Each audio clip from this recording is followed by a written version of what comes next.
What's up, everybody? Welcome back to the channel. Today we're going to head underwater and we're going to check out the Neko Rig. The Neko Rig in the clear water, when you want to slow things down, can be an excellent bait to throw. There's lots of different ways to rig it. Let's check it out. All right, guys, underwater here, we are checking out the Zoom finesse worm. It is my go-to on the Neko Rig. I must throw this exclusively. I've just had a lot of success with it. One, when I'm throwing the Neko Rig is when I want to slow down. I want a slow fall. I want a slow presentation on the bottom.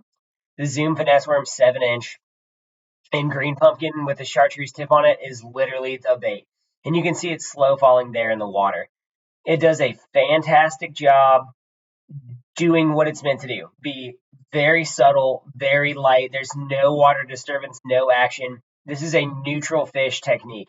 This is also something that I'm soaking. Casts take a long time with the Neko Rig. Now, the beauty of the Neko Rig is it's very subtle, very light in the water, but it also catches fish because it has that subtle tail action, that tail directed action that you want to see. It's very unassuming and it's different. A lot of guys come here and they throw a shaky head. They come here, they throw a Texas rig. The Neko Rig is a different way to present a bait that fish don't see all the time. My second go-to when fish get really finicky is the Yum Finesse worm.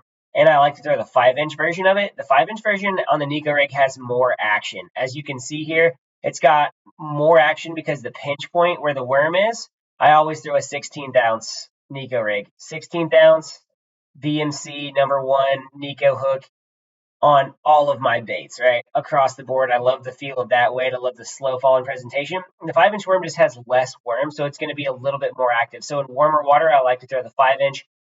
The 7-inch, though, is the standard that I'm going to throw like 98% of the time. It's just a better bait from my experience on the Neko Rig. That 7-inch profile is perfect, but the 5-inch will catch them too, and it will catch them in a hurry. Now, Neko Rig is that unassuming way to catch fish. It's very quiet. There's no disturbance, anything like that. But I also like to do different things with the Neko Rig. So here is a turtleback worm. And I really enjoy throwing the turtleback worm with that flex tail on it right there because it, one, has a lot of pronounced action, but two, it has a dying bait fish fall. That circle fall on baits can be deadly around schooling fish and also suspended fish. I like to throw this worm when I'm fishing 15, 20, 30 feet of water, and I want this bait to spiral down slowly. Right? This bait is going to death spiral on the fall, unlike anything else, and especially in cold water or when bass are schooling, you can throw this and it's going to have that beautiful death spiral here.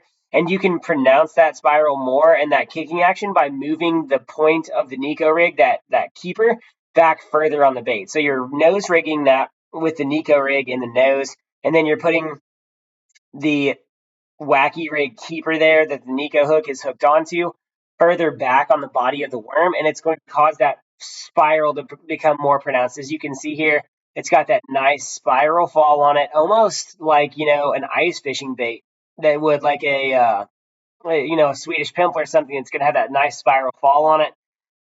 Same thing with the fluke. Zoom Super Fluke here is going to have a beautiful action on the Neko Rig. And the thing that I really like about a white fluke is it's going to have that bait fish flicker. As you can see here, as it's out in the distance, it's got that nice shad flicker in the water here. And what that's doing is it's allowing that bait to look hyper realistic on that fall. It looks like a dying shad. From a ways away, this is a visual presentation. It's almost no sound on a Neko Rig. From a ways away, you see the flicker of that bait coming into focus here. Literally, this is a dying shad. It's what it's meant to be. It's what it is. So here we have that flicker. That body roll of this bait is supremely pronounced.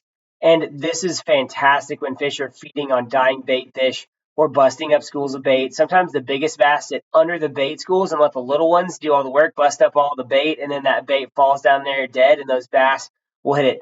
Flynn actually caught a huge bass this summer doing this by schooling bass. I was throwing a fluke on top. They were kind of swinging and missing on it, so I hooked up a Neko Rig fluke for him. I threw it out there, and I told him just wait and hang on. He paused for about 15 seconds, let that bait fall through the school, and then he caught a 4.5-pound largemouth on it because literally that big fish was sitting under the school, letting those 8 to 10 to 12-inch bass do all the hard work. And it came and reaped that surprise, that big bait fish profile falling through the water there. That flash and that tail wiggle on this bait is incredibly lifelike and real. And you can jig this bait up and down. You can fish it vertically too. A lot of things you can do there with the Neko Rig Fluke, and it does a great job doing those things. Next up, one of the undersung heroes of my tackle box lately, the Berkeley Chigger Craw. I've loved this bait ever since it came out. This bait, my wife got me like 10 years ago when it came out. And she was at Bass Pro Shop, saw it on the end cap, didn't know anything about it, got it, and it's a bait that I've always kept in rotation because of the subtle flap of those pinchers and those arms there. On the Neko Rig, this bait really slows down and it allows you to get some great action on this bait that is very subtle. And it is a very, very, very profile heavy bait, and it does really good job of mimicking both crawfish and sunfish. Neko Rig is just a different way of presenting it.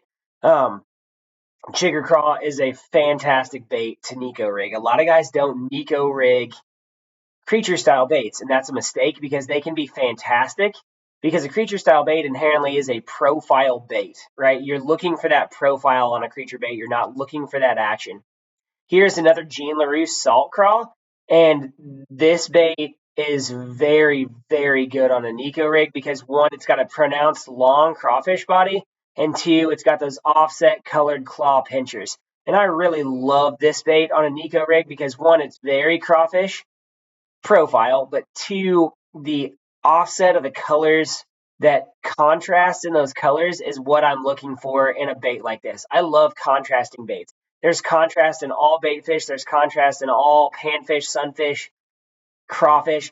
I love baits that are not one single color, but that are multiple colors and that are contrasted because I feel like I get bit better on those baits, right? It's the same thing when you're fishing any kind of bait. You want that contrast. You want baits to stand out in the water, but you want them to stand out for the right reasons. Hey, hope you guys enjoyed going underwater, checking out the Neko Rig. Channel is growing. Let us know in the comment section what you want to see from us in the future. We got some water on the camera there. Let us know what you want to see from us in the future, guys. Channel is growing. Things are happening. Give us a like, give us a subscribe. We'll head back underwater like we're doing right now. Hey, we'll see you out there next time.